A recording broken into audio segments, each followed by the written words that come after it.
أعوذ بالله من الشيطان الرجيم.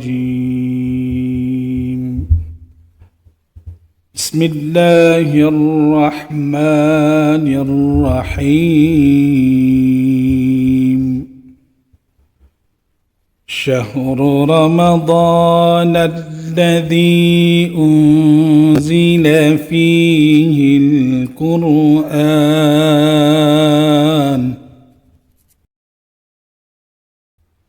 هدى للناس وبينات من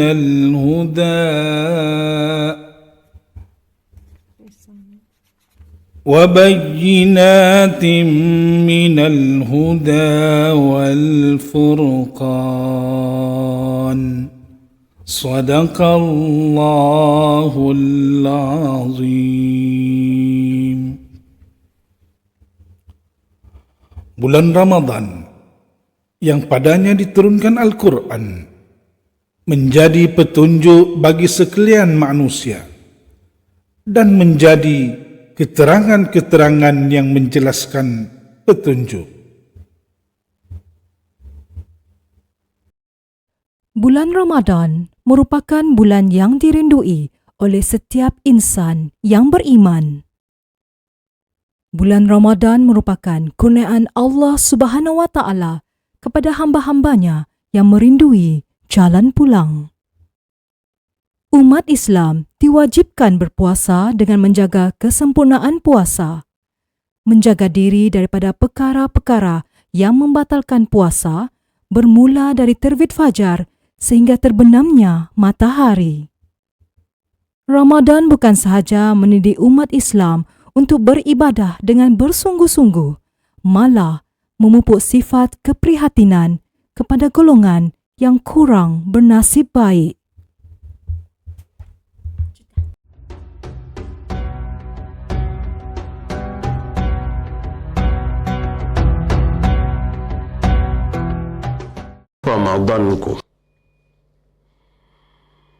Ramadanku tidak ubah dan tidak lain adalah bulan yang amat aku muliakan seperti mana para muslimin dan muslimat ikut memuliakannya. Dalamnya tersingkap kasih sayang Allah yang maha luas, hampir tak terjangkau di fikiran. Kalau kamu mengira nikmat Allah terlalulah mustahil untuk kalian mengiranya, begitulah terabadinya firman Allah kepada kita semua. Ramadanku datang bersama rahmat dan keampunan Allah yang infinity, lebih banyak daripada yang biasa. Hanya kita perlu sabar, menahan lapar dan dahaga serta menghindar pribadi daripada noda dan durjana. Insafilah bersama dalam kita bersenang dan bergembira. Mereka di sana muram durja kerana tidak dapat merasa rezeki kurniaannya. Semoga Ramadanku datang dengan rasa kesyukuran dan keinsafan agar terkecap barakah, kemaafan dan kasih sayangnya. Petaling Jaya, 22 Julai 2013. Bismillahirrahmanirrahim. Assalamualaikum Ustaz. Waalaikumsalam warahmatullahi wabarakatuh. Okay, Ustaz, terima kasih sebab sudi hadir. Terima kasih Ustaz sebab sudi. Sebelum tu mungkin boleh saya memperkenalkan terlebih dahulu Ustaz Awang Abdul Muiz bin Awang Marusin merupakan seorang pensyarah daripada ILP Kota Kinabalu, dan Ustaz juga merupakan pengerusi ataupun ketua satu Ikatan Penulis Sabah. Betul. Jadi Ustaz, terima kasih sebab sudi bersama kami lah dalam segmen ataupun dalam sesi wacana Ramadan Ar-Raudah pada hari ini dengan tajuknya Ramadan Glow. Jadi Ustaz, balik kepada puisi ataupun sajak Ramadanku yang telah Ustaz deklamasikan tadi Ustaz. Jadi soalan saya pertama Ustaz, apakah sebenarnya yang Ustaz boleh kongsikan kepada kami mengenai sajak di balik sajak Ustaz tadi? Silakan Ustaz. Kasih Saza Yanti. Saja Ramadanku mungkin kedengaran sama saja dengan banyak lagi saja yang cerita tentang Ramadan. Ya. Cuma apa bezanya ialah saja ini ketika ditulis tidak memilih diksi yang luar biasa supaya pendengar dan pembaca mudah memahami tema persoalan dan pengajaran yang mau diambil daripada puisi ini. Bagi orang yang pernah membaca puisi ini pun kelihatan tidak seperti puisi kerana memang ada puisi atau sajak itu ditulis tidak dalam bentuk seperti mana yang kita biasa lihat, mungkin seperti menulis karangan, tapi bukan karangan atau istilahnya bukan prosa. Ini masih saja puisi dan ini masih saja sajak. Cuma ditulis dalam keadaan yang tidak formal istilahnya dan lebih santai supaya masing-masing mudah mendapat mesejnya, yaitu tentang bulan Ramadan itu sendiri. Jadi dalam puisi atau sajak Ramadanku ni ada 3 perkara sekurang-kurangnya yang saya boleh ceritakan dalam penulisan puisi atau dalam sajak tersebut. Maksud saya pertama ialah bulan Ramadan, bulan yang memang dinanti-nantikan oleh kita umat Islam. Ya, ada yang merindu Ramadan, memang menunggu Ramadan datang. Apabila Ramadan datang, maka dalam keadaan kita telah merancang untuk melakukan sesuatu, bukan ibadah sahaja, mungkin juga amalan atau khidmat bakti yang lain pada masyarakat. Dan kerana itu, kedua, Ramadan itu syarat dengan kelebihan yang terdapat di bulan Ramadan tidak sama dengan kelebihan di luar bulan Ramadan. Betul. Dan ketiga ialah walaupun begitu, Ramadan juga akan sentiasa mengingatkan kita bahawa ketika kita susah, masih ada yang lebih susah daripada kita. Maka 3 mesej ini diadun sehingga ditulis puisi seperti ini. 3 intipati utama lah Ustaz Betul. yang ada dalam sajak ini. Betul. Jadi Ustaz, maknanya Ustaz, saya tertarik sikit dengan yang poin Ustaz yang ketiga tadi tu. Maknanya kalau kita susah, sebenarnya jangan ingat kita yang paling susah. Betul. Sebenarnya banyak lagi, ramai lagi di luar sana yang juga mungkin lebih susah daripada kita. Betul. Kan Ustaz? Betul. Okey, jadi Ustaz, soalan saya Ustaz seterusnya Ustaz. Apabila kita, macam yang Ustaz kata tadi kan, makna bila datangnya Ramadan ada yang bergembira, ada yang membuat persediaan, persiapan dan sebagainya. Alhamdulillah, ini yang kita mahu kan Ustaz. Betul. Jadi Ustaz, soalan saya Ustaz, bila datangnya Ramadan, dari segi kita ni, bila kita memahami Ramadan tu kan Ustaz, pastinya kita ada pemahaman, kefahaman yang berbeza-beza. Jadi menurut Ustaz, apakah sebenarnya maksud Ramadan tu? Mengapakah Ramadan itu dianugerahkan buat kita? Silakan Ustaz. Okey, Saza. Ramadan, ada yang mengatakan maksudnya panas. Ada yang mengatakan maksudnya penat. Ya. Itu definisi itu memang kita terima, tapi semata-mata bahasa. Ya, realitinya tidak setiap Ramadan kalau dalam konteks Malaysia itu cuacanya panas saja. Ketika kita berkumpul di sini, mungkin saja hujan sedang turun di tempat lain.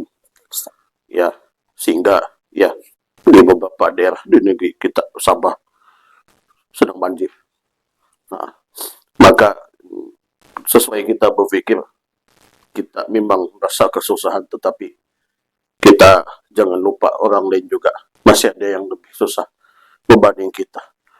Ramadan memberi teladan seperti itu, sehingga dengan pengajaran yang kita boleh, maksud saya pengajaran tersebut kita boleh dalam bulan Ramadan, kita akan rasa terpanggil untuk membantu orang lain dengan apa cara sekalipun. Ya, itu yang lebih penting. Kerana siapa tahu dengan membantu orang lain maka kita akan meraih rahmat dan keampunan Allah yang luar biasa di situ. Ya, sehingga kita lebih senang paham bahawa ini suatu galakan di bulan Ramadan. Bukan sahaja untuk membantu diri sendiri, membantu dari segi memantapkan puasa, membayar zakat tepat pada waktunya sebagai contoh zakat fitrah dalam hal ini, ataupun datang salat tarawih dari awal hingga akhir bersama imam sebagai contoh, bangun salat bangun qiyamul lail, kan, bangun salat tahajud dan sebagainya gitu.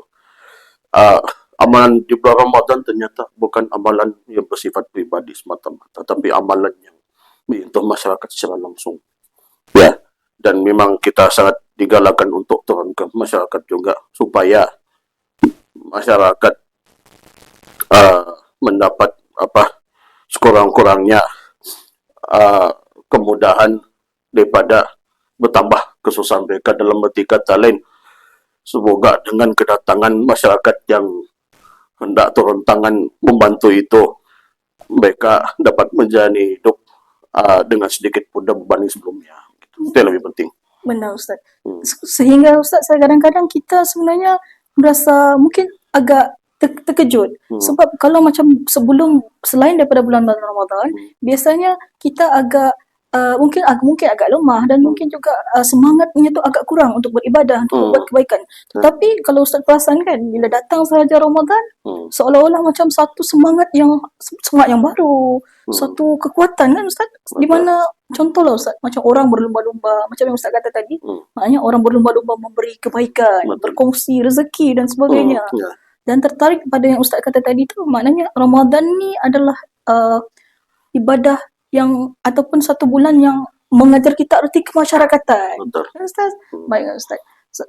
Jadi Ustaz, mungkin saya boleh bertanya satu soalan lagi Ustaz. Boleh. Balik pada sajak Ustaz tadi, mungkin dalam banyak-banyak perkataan ataupun frasa yang Ustaz gunakan, mungkin adakah terdapat satu atau dua frasa yang paling Ustaz rasa berkesan di hati yang ingin Ustaz sampaikan kepada pendengar di luar sana? Ya, saya menulis puisi dan setelah itu tidak terikat dengan mana-mana frasa. Karena bagi saya masyarakat terhubung dengan puisi itu melalui tema persoalan pengajaran. Ada juga yang terhubung dengan frasa. Saya bersetuju dengan ini. Tapi penyair ataupun sastra tertentu juga memilih satu jalan lagi, yaitu mementingkan nilai, mengatasi kandungan yang ada dalam puisi itu. Ya, mungkin saya boleh baca sekali lagi sekali imbas. Kepada siapa yang mendengar tadi, puisi ini agak dramatis, tapi dikurangkan diksi yang tinggi supaya senang memfaham. Tapi mungkin ada beberapa perkataan yang saya boleh garis bawahi di sini. Salah satunya ialah infinity. Apabila sebut infinity, maka maksudnya sesuatu itu tidak bersempadan. Ya. Dan saya memang memetik perkataan ini sebab mau menggambarkan bahawa di bulan Ramadan ketiadaan sempadan Allah Subhanahu Wa Taala untuk beri ganjaran itu lebih jelas. Melebihi 700 kali ganda begitu. Sebab ada yang mengatakan, bulan Ramadan kita puasa dapat pahala. Kalau ikhlas dapat 700 kali ganda. Sedangkan Allah Subhanahu Wa Taala sudah sebut bahawa pahala puasa itu semata-mata di tangan Allah Subhanahu Wa Taala, dan Allah lah yang Maha memberi ganjaran berapa sahaja yang Dia mau bagi kepada kita.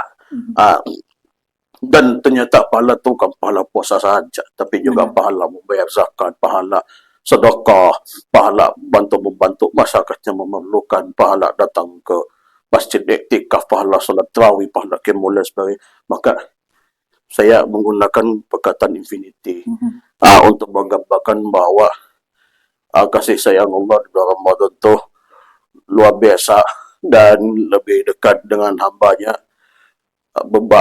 berbanding bulan lain. Tapi tidak bermakna Allah jauh pada bulan-bulan lain, tidak. Hanya saja kedekatan Allah dengan hambanya itu lebih jelas, sehingga Allah SWT kan sudah sebut dulu, wa idza sa'alaka ibadi anni fa inni qarib ujibu da'watad da'i idza da'an falyastajibu li wal yu'minu bi la'allahum yarshudun.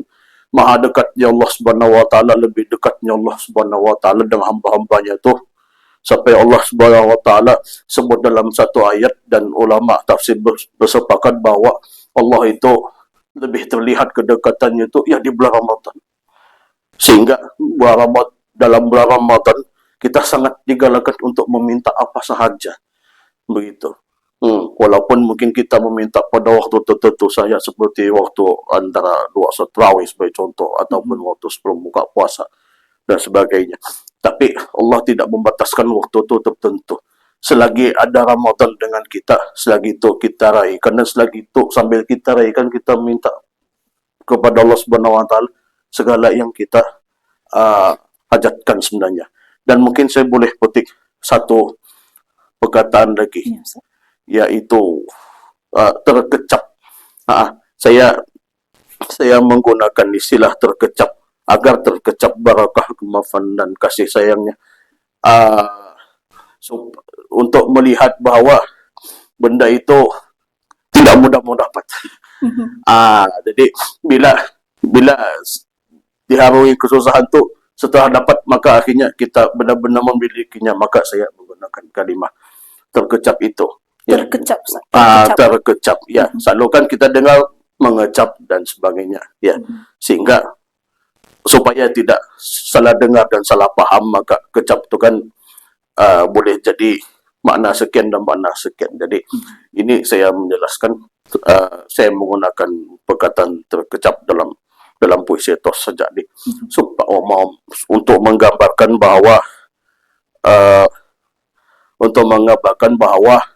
mau dapat tu susah, tapi bila sudah dapat maka kita sangat layak untuk mengambil dan memegangnya gitu. Maknanya Ustaz, terkecap ni maknanya bila kita telah berjaya mendapat betul, pahala-pahala kebaikan yang Allah berikan melalui bulan Ramadan ini, maknanya satu keberuntungan lah buat kita Ustaz ya. Betul, sesuai lah dengan apa yang Allah Subhanahu Wa Taala harapkan kepada hamba-hambanya itu. Apabila Allah Subhanahu Wa Taala wajibkan berpuasa di sepanjang bulan Ramadan, matlamat akhirnya mau dicapai itu ialah peningkatan takwa. Jadi peningkatan takwa ni yang sepatutnya yang kita dapat kecapi, maka itu yang saya gunakan istilah terkecap. Apabila tercapai takwa, maka terkecap pada masa yang sabar, rahmat, keampunan dan kasih sayang Allah Tuhan. Pada akhirnya Ustaz, seperti yang Ustaz katalah, maknanya di akhir daripada Ramadan ini, tujuan utama kita sebenarnya adalah mudah-mudahan meningkatnya takwa kita kepada Allah SWT, insyaAllah Ustaz. Jadi Ustaz, saya agak tertanya-tanya juga sebenarnya Ustaz. Maknanya Ustaz merupakan seorang pensyarah, seorang dalam bidang agama Ustaz dan sebagainya, insyaAllah. Dan pada masa yang sama Ustaz juga berkecimpung dalam bidang penulisan, sajak, puisi dan sebagainya. Jadi Ustaz, saya sebenarnya ingin bertanya lah, kalau Ustaz boleh kongsikan apa sebenarnya yang menyebabkan Ustaz meminati bidang penulisan ini dan berkecimpung secara mendalam dalam bidang penulisan, sajak, puisi dan sebagainya ini. Silakan Ustaz. Ya, masih saja Yanti. Saya dianggap masuk sastra sebenarnya tahun 2009. Tahun itu saya masih di sekolah. Ada dua faktor yang menarik saya memilih sastra sampai sekarang. Pertama, ibu saya. Biasanya ibu bapak saya ada dalam hal ini. Bapak saya bukan menulis, tapi ibu saya orang yang pernah belajar sastra di sekolah menengah. Zaman beliau belajar di sekolah menengah dahulu, beliau memang mempelajari kesusastraan Melayu. Jadi saya mungkin mewarisi ibu saya dalam hal ini. Bakat diwarisi lah Ustaz. Bakat diwarisi. Saya mewarisi bakat ibu saya, tapi ibu saya bukan seorang penulis atau pendeklamasi puisi yang aktif seperti mana saya anaknya sekarang. Bukan. Beliau hanya mempelajari dan menguasai subjek itu saja.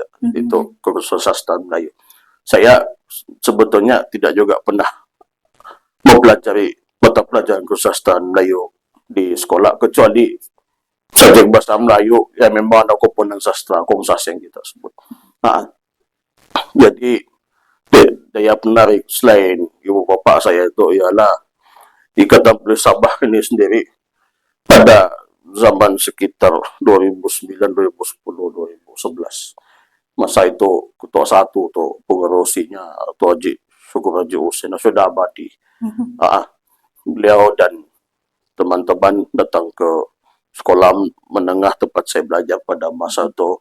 Sekolah mana, Ustaz? SMK Agama Inanam. Oh, Tamat Syah sekarang. sekarang SMKA Tun Tamat Ahmad Syah, ya. Sudah ditukar nama. Sudah tukar. Ya, saya masa sekolah di Tunas sekarang ataupun Semai dulu memang diperkenalkan langsung dengan sastra. Saya diperlihatkan bahwa sastra Melayu itu sangat menarik sebenarnya. Ya, sehingga saya benar-benar mengaiti sastra itu setelah saya berkenalan dengan IBS. Ya, sehingga pada tahun 2011 saya diterima masuk oleh Ketua Satu Syudah Abadi menjadi anggota ataupun menjadi ahli Ikatan Penulis Sabah, dan mereka memang menyimpan apa yang besar pada masa itu agar saya dapat menguasai sastra seperti mana mereka telah menguasai lama dahulu. Ya, dan saya terus menulis setelah saya berjaya menerbitkan karya pertama saya di Surat Khabar New Sabah Times tahun 2009, 22 Jun kalau tidak silap saya. Masa itu saya tunggu penerbangan balik dari Selakan ke KK. Jadi saya diberitahu bahwa cerpen saya diterbitkan di akhbar itu. Cerpen itu tajuknya Terima Kasih Senyumanku. Karya pertama saya sebenarnya cerpen, bukan puisi. Cerpen, Ustaz. Tapi saya didekatkan malah dengan puisi. Jadi saya lebih banyak tulis puisi berbanding cerpen.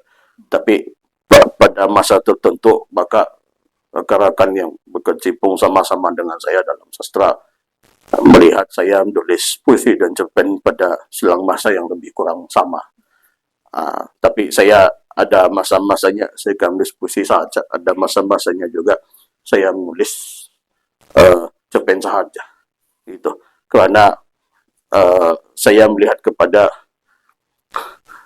bentuk penceritaan yang saya mau sampaikan. Kalau bentuk penceritaan saya semata-mata ringkas, maka saya tulis puisi saja.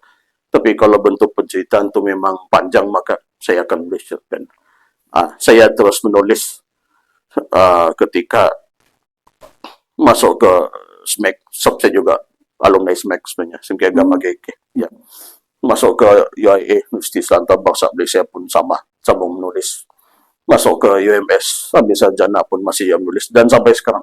Ya, saya tidak berhenti menulis, walaupun memang kadang-kadang antara satu penulisan dan penulisan yang lain itu selang masanya sekali agak lama, tapi ada saja penulisan yang sempat terbit. Kalau tidak terbit di Surat Khabar, terbit di majalah. Kalau tidak terbit di majalah, terbit di laman web. Kalau tidak terbit di laman web, dibukukan menjadi buku. Alhamdulillah, saya telah dapat menulis 4 buah buku atas nama saya sendiri. 3 diterbitkan oleh IPS setelah saya memimpin Ketua Satu, dan sebuah buku yang berjudul Gedung Kesaksian diterbitkan oleh Bahasa Pustaka DBP. Hebat, Ustaz. Tahniah, Ustaz.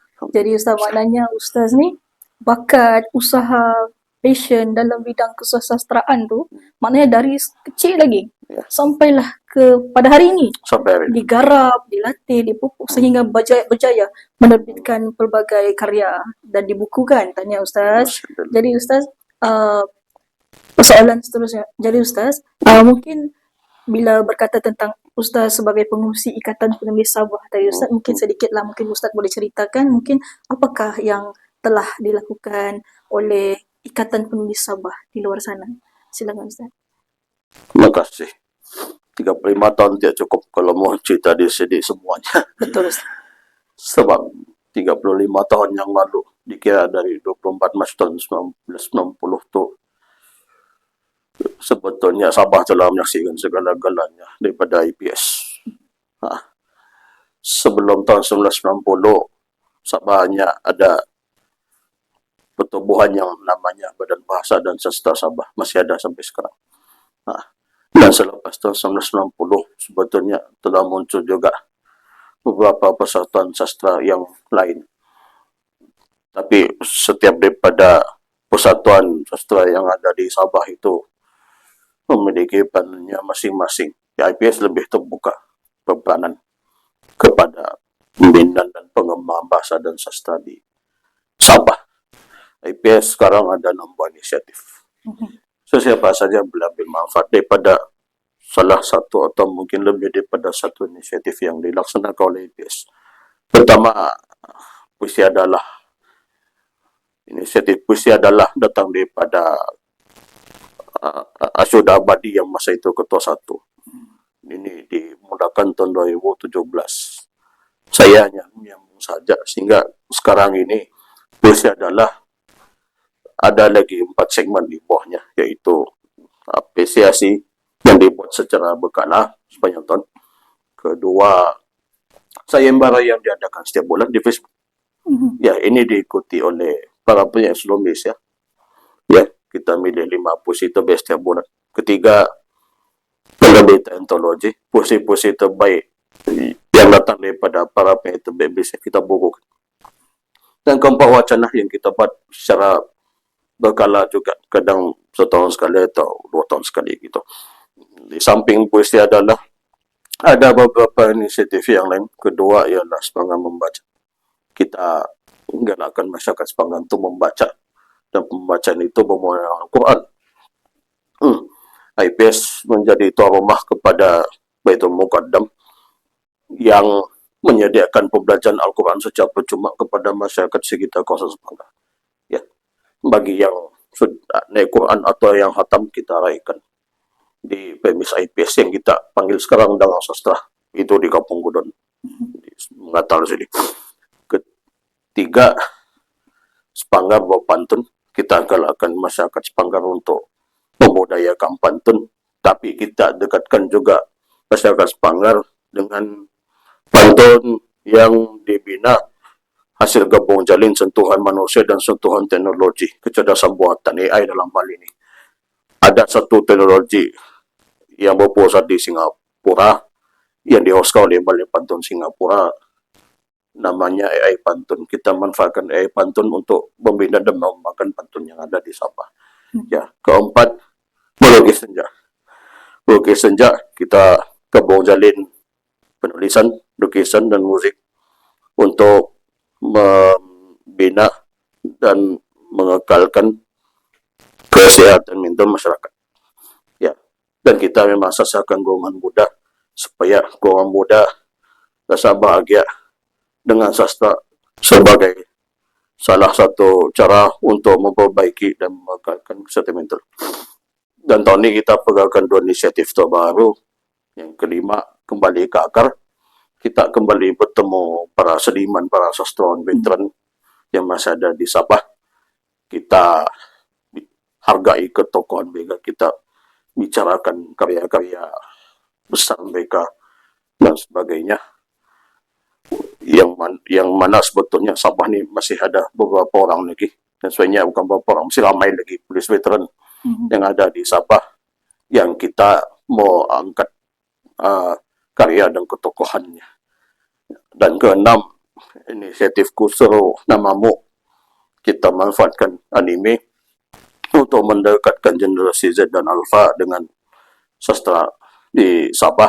Kita memperkenalkan karya dan ketokohan sastrawan-sastrawan negeri Sabah yang telah diakui oleh kerajaan negeri Sabah dan bahasa dan pustaka melalui anime.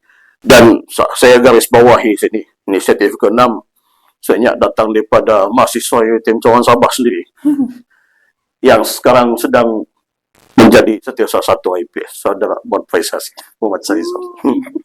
Ada Ustaz, maknanya mahasiswa kita ada juga yang terlibat. Ada. Dan tidak kurang mahasiswa UiTM terlibat langsung dengan Ikatan Penulis Sabah. Muhammad Faiz Haziq, saudara Muhammad Faiz Haziq hanya salah satu nama. Saya boleh sebut beberapa nama lagi yang tidak menganggota IPS tapi bersama IPS menjadi anggota harus setia, menjadi sukarelawan dalam hal ini. Kalau saya sebut nama Saudara Muhammad Muhyiddin bin Ramlan, itu jawab mahasiswa sini, setiap saat pada ketua satu yang sedang menjabat sekarang. Ya. Kalau saya sebut Saudara Muhammad Syafiq bin Amir, beliau nambut saya di SMK Tansau, baru terpilih menjadi SKMPP. Beliau juga anggota harus setia. Betul, Ustaz. Macam Muhammad Syafiq tu adalah MPP UiTM pada masa ini. Ya. Dan kalau tadi Ustaz kata Muhammad Faiz Haziq merupakan pengerusi rakan siswa Yadim UiTM Sabah. Betul. Jadi Ustaz, maknanya mereka ini bukan saja berminat dalam bidang-bidang kesusastraan, tapi mereka juga adalah yang kata orang-orang kuat, orang-orang harapan yang ataupun yang menerajui juga kepimpinan pelajar di UiTM Sabah. Benar, dan dengan kelebihan yang ada itu, mereka menyumbang juga kepada, bukan kepada IPS saja, tapi kepada pembinaan dan pengembangan bahasa dan sastra yang ada di Sabah. Sehingga para penulis Sabah, sebagiannya memang sudah menang kepada kita IPS, tapi sebagiannya lagi baru mula menang IPS karena IPS mempunyai tenaga muda yang boleh diharapkan, walaupun mereka ini belum mula menulis pun, ataupun tidak menjadi penulis Sabah yang dimaksudkan sama sekali, tapi mereka inilah yang selama ini telah mendukung tulisan di Sabah, sehingga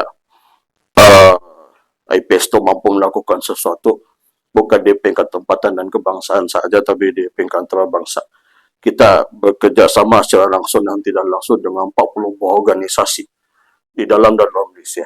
Dan kita juga mempunyai ahli-ahli yang menikmati hubungan baik dengan komuniti sastra di sekurang-kurangnya 14 buah negara di seluruh dunia. Sehingga sastra Sabah itu tidak kekal di Sabah atau tidak kekal di Malaysia saja. Dan ketika orang berfikir untuk mengekalkan sastra Sabah itu di peringkat ASEAN saja, kita telah mempunyai ahli-ahli yang membawa sastra Sabah itu jauh keluar dari ASEAN, sehingga dikenali oleh para penulis di luar lingkup ASEAN gitu, di luar rantau ASEAN maksud saya. Begitulah Ustaz ya. Maknanya sebenarnya perlulah kepada rancangan-rancangan macam ni Ustaz kan, segmen-segmen macam ni supaya kita boleh kongsikan lagi apakah peranan Ikatan Penulis Sabah, dan sebenarnya banyak sangat peranan Ikatan Penulis Sabah, tetapi mungkin lepas ini mungkin kami sendirilah mungkin perlu lagi menyokong dan perlu lagi mengambil tahu, insyaAllah Ustaz ya. Jadi Ustaz, satu soalan lah Ustaz, boleh ya Ustaz? Boleh. Ni soalan kecil, simple, tetapi saya harap Ustaz boleh jawab lah.